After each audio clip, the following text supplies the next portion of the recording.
পিতামাতাকে পেয়েও তার খেদমত করে জান্নাত লাভ করতে পারলো না, এই ব্যক্তি ধ্বংস হয়ে যাবে।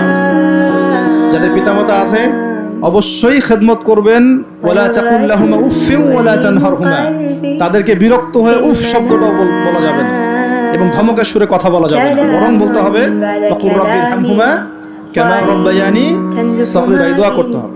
যাদের পিতামাতা নাই তারা জানে পিতামাতা চলে যাওয়ার কি কষ্ট, তাই না? তাই না? যাদের আছে তারা বুঝি না। আর বিশ্বাস করেন পিতা মাতার খেদমত করলে যে কোনো গুনাহ মাফ হয়ে যাবে ইনশাআল্লাহ, যে কোনো বিপদ আপদ বলা মুসিবত থেকে আল্লাহ বাঁচাবে ইনশাআল্লাহ। এক সাহাবী এসে ক্রন্দন করছেন, কাঁদছেন, ইয়া রাসূলুল্লাহ আমি অনেক বড় গুনাহ করে ফেলেছি, অনেক বড় গুনাহ করে ফেলেছি। নবীজি বলছেন বাসায় চলে যাও, বাসায় চলে যাও, তোমার মায়ের সেবা করো, গুনাহ মাফ হয়ে যাবে ইনশাআল্লাহ। তিনি জিজ্ঞাসা করলেন না কি গুনাহ করেছো, জিজ্ঞাসা করলেন না কি গুনাহ করেছো, তিনি বলছেন আমি অনেক বড় গুনাহ করেছি। নবীজি বললেন বাসায় চলে যাও, আল্লাহর কাছে ক্ষমা চাও, মায়ের খেদমত করো, গুনাহ মাফ হয়ে যাবে। এরকম ঘটনা আরেকটা ঘটেছিল। তখন নবীজি বলেছিলেন বাসায় যাও, তোমার পিতামাতার খেদমত করো, গুনাহ মাফ হবে।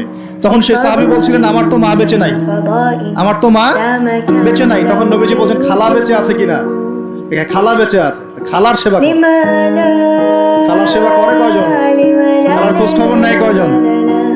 এই বিষয়গুলো খেয়াল রাখবেন। যদি আপনি আমি চাই, এটা একটা হাদিস, যদি আপনি আমি চাই, পছন্দ করি যে আল্লাহ পাক আমাকে বেহিসাব রিজিক দান করুন, চাই না আমরা?